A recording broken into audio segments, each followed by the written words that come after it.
Using them for, seriously, for about 18 months, nearly 2 years. So we've encountered some of the problems, but we've also had a lot of success, which is one of the reasons why I actually decided to come along here today. Oops, there we are.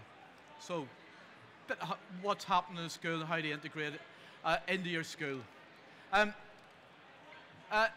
I think somebody in Google does like the idea of constantly changing. If you're going to go with Google, you're going to have to accept that it does change all the time. Things that looked one way a month ago won't look the same in 2 months' time.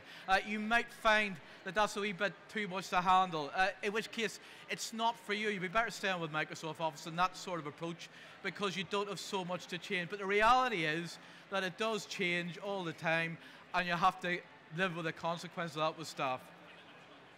But I like change. I think most people who are in IT do like change. And it does liven things up when you switch something on in the morning and you find it doesn't look the same as it did last week. In fact, Prezi's another example. Prezi changed halfway through me explaining the year 7 how it worked, and all the buttons changed over one weekend. But that's IT, that's the way things are going now. It's constant change. So, why? I've gone too fast here. I should actually say who I am. I'm John Hobson. I'm in a school in South London. We haven't been rebuilt. We're not an academy. We have no money. So I'm constantly looking for cheap methods to provide new technology and also as innovative as possible. It's the usual thing. You've got no money. You have to think harder about it.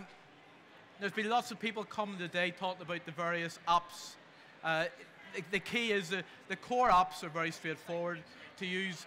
The ones that are particularly interesting, we'll talk about later on, are Forms and Drive. They're the two that are really taken off the staff, because one of the issues you're going to have is, are you going to get staff to buy in? If anybody's got a VLE, you'll know what the problem is in lots of VLEs, especially in the one we had. I couldn't get staff to use them. And we haven't had that problem with Google Docs.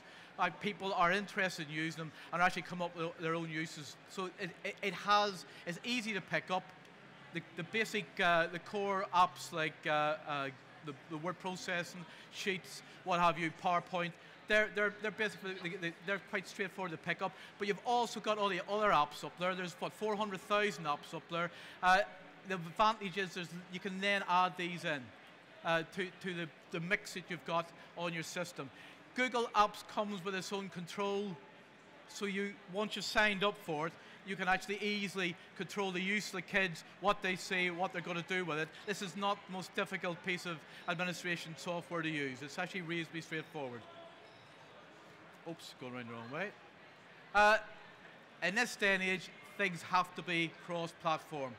I think the days when it was the room with the IT machines, and that's where the kids went, has gone. It is changing. Whatever sort of a device you're going to get in nowadays, you want kids to be able to access everything on them and the aspects of them. Google, you can save on Drive, you can access it on a tablet, you can access it on a mobile. I quite often access my stuff on the mobile. You got one yourself. You're looking for documents, you're looking for emails, you're looking for programs. They're on lots of different devices. This means you can use them, the same software and services wherever you go. So get us out of that room. And it's a word I'm sure you're going to hear a lot in this show. And we'll go next year. It's transformational. And the big problem is most technology, and most of it on sale here, is just substitutes what you've already got. There's no real change in what you've already got because you're word processing again. And it's whether or not Google Docs allows us to actually transform our teaching. And I think there is evidence already that it is going to be the way we actually change the way we teach and use ICT. Okay, free. Oh, I like that word, free. Now, I've got no money, so if anything that's free obviously gets my interest. There's no such thing as a free lunch. So there's all the arguments up there that Google's got all your details and what have you. It's up to yourself what you put on any online service. It doesn't matter what it is. People can access it.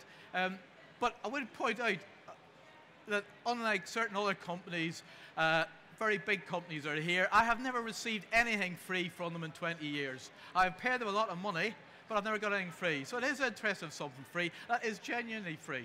It's genuinely free. As I said, the educational account is very straightforward. I'm sure there's plenty of people here who could sign you up for one. If you have used it or you think you're using it, it's definitely worth signing up so you can see how easy it is, straightforward it is to implement it. But primary school, you could do it yourself. I think most primary schools could set up Google Docs, the whole environment, the domain. Well, with 7 or 8 classes, it's pretty strict. You could do it yourself. You cannot do it yourself if you are a secondary school. We found out we had 750 classes. Now, you might want to set up your class for a dummy to see what happens, but in practice, it's impossible. You just cannot keep track of everybody. We have changes, I'm sure like you do, every week with kids coming and going, moving classes. You can't keep track of them. So you need to have some sort of way of getting your Google using some sort of front end that allows, which sets up the classes, the teaching groups, the teachers, so the teachers can easily send an email and share documents with the kids. We have used a system called Real Smart. There's other people doing front ends as well. This actually integrates with Sims. So that takes that worry away, that you've got the whole system working, and therefore you can easily share between different kids, different classes, different subjects. Very straightforward, different year groups, whatever you actually need for your school. And Wi-Fi. If you're going to start using modern systems like this, I think the assumption is you have got a good working Wi-Fi system, because then that opens up all the possibilities of bring your own device, tablets, portables, all those sort of things. Without that, you're still stuck in the room. Works in the room fine, because we use it like that, but it does open the system up. Okay, advantages. Now, I've got to just talk about advantages. Staff. As I said, staff. What has won over the staff, because I've got to win over the staff, is what you can do, especially collecting data. We're all, everybody I'm sure in here is having to collect vast amounts of data constantly. Using Google Forms in particular has turned out to be a brilliant way for everybody to put in information in one common source instead of people filling in bits of paper here, there, and everywhere. You can have 20 people working on a document at the same time. It's transformed the way we collect information. It has got the staff on side. They're all using Google Docs every day now. With staff on side, it becomes a lot easier for them to use it with the kids. We had a VLE, I will mention no names.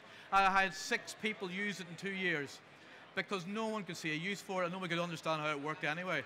They picked that up in an afternoon. The least technically aware staff come in and have suggestions how to use it. Sharing. Now, if you have, I'm sure that people have taught me sharing. If you've used the sharing, this is the real breakthrough. You get away from the file up in the shared area. You move into being able to share with the kids could share with you, the kids can work in the same document at the same time. And that's where you really begin to get a change.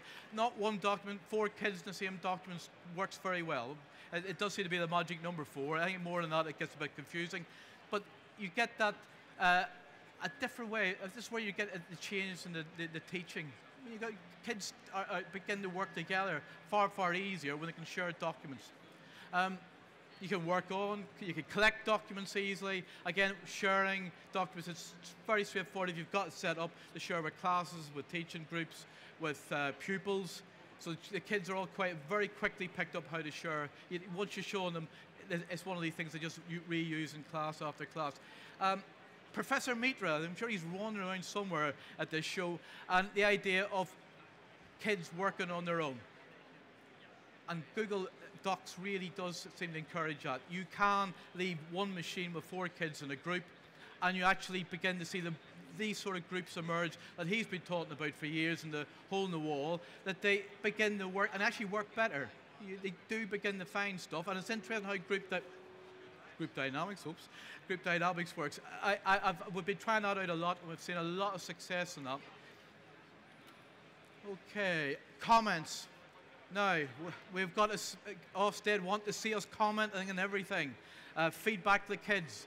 All the Google Docs now have comments.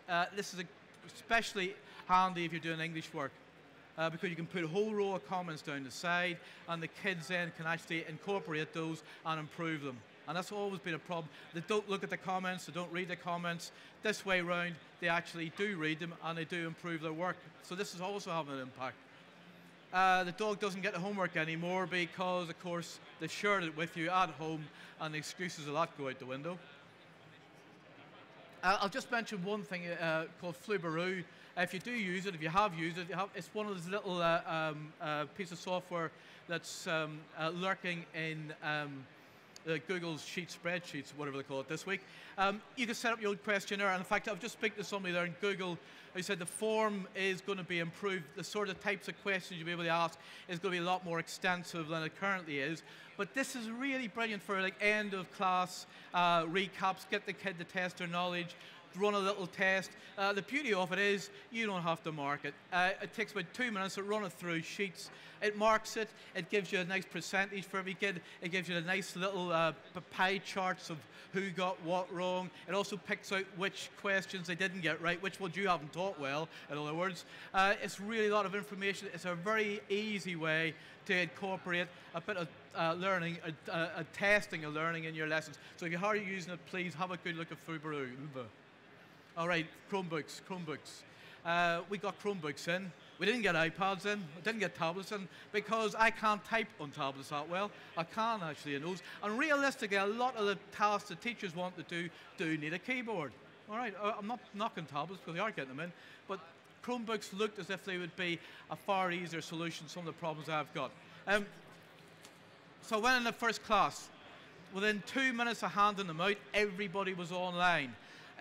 If you've ever used laptops, you know what the problem is. You can sit there for 10, 15 minutes waiting for them to wind up. 2 minutes, I had 27 kids online, ready to go.